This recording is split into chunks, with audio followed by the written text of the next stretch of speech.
So for me, at 24 years old, in order to get an exit, in a meaningful, high seven figure range is game changing, Yeah. right? And so I was willing to play ball, frankly, in a way that a lot of people who had invested, say anything more than that, 11 years of their life, 12 years of their life, whatever, and, sort of were treating it like a lifestyle business, wouldn't have been willing to do, right? I see sort of a bigger picture to this where we now get access to, eight of the top 10 private equity firms in the world. And we get to work with a bigger, larger company. We get a greater sense of security and stability. We get to have an exit under our belt. We get all of these different things that help set us up for whatever's next. And, the reality is that I think knowing now what I do about previous processes that our acquire had run, folks just don't recognize sometimes the value of those things compared to just the dollar value of what a deal would need to be in order to get them interested.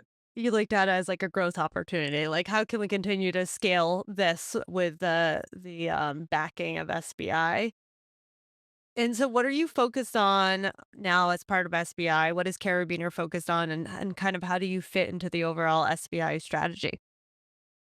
Well, I think revenue operations isn't going anywhere, right? And so now the beauty of where we're sitting now is that we have access to a large firm of strategy resources who do some of the most complex and incredible work on go to Mm. market that exists.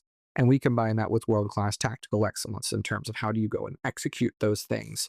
So everything from, hey, we need to go design a new org chart. Well, that has ramifications on four different systems, the territory roll ups, how they're going to do global variable comp, et cetera, et cetera, et cetera. And so knowing that and recognizing that, we're now in a really unique place of being able to help engineer multi-billion-dollar mergers and acquisitions from a systems perspective, as well as serving our core customer base of Series A, B, C SaaS companies with world-class strategy work, right? That they would never have had to do before because these people bill out at high hourly rates. Yeah. And so we're able to get that access for our customers in ways that they never would have been able to have. So it's just a really interesting sort of Venn diagram of solutions. And I think it's, so far it's worked exceptionally well. Yeah, and that's a big differentiator for you as a services business to be able to tap into some of those other resources as well, I'm sure. Absolutely. And it just brings a whole different perspective, right? We can say, hey, we've been there and done that, right? We're bringing you from 15 million in revenue to 50 million in revenue to 500 million in revenue. And here are the proof points. Here's the resume that Yeah. supports that versus an agency that might have to work for 20 years to get that breadth of experience. We got there in four and change and we co opted the rest. Yeah, absolutely. What was the biggest thing you learned through this process? So many things. You Gosh, can you can give me a couple, but maybe the biggest thing that comes to mind right off the bat is the how important people are and how disruptive people are all at the same time, right? It's very sexy and it's funny through the 20s and the 21 and the 22 conversations.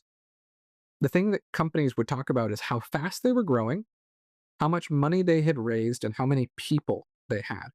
Very rarely was it, oh, my gross profit margin increased from 70 to 85% because of some efficiencies, or I'm now trending at 35% EBITDA margins and pulling down a million or two a year in cash flow. Like people were talking about, oh no, I went from 10 to 100 people. I was doing it. Everybody was doing it. That's what people indexed on.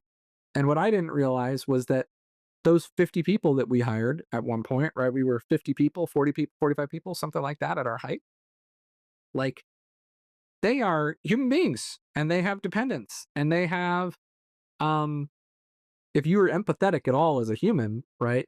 And as a leader, that adds way more stress to your life and let alone the interoffice interactions that you have to deal with, right? People have personalities versus running a business, you know, I think we're seeing it sort of we're we're transitioning into trends a little bit here, but we're seeing businesses grow now with a much lower footprint of human.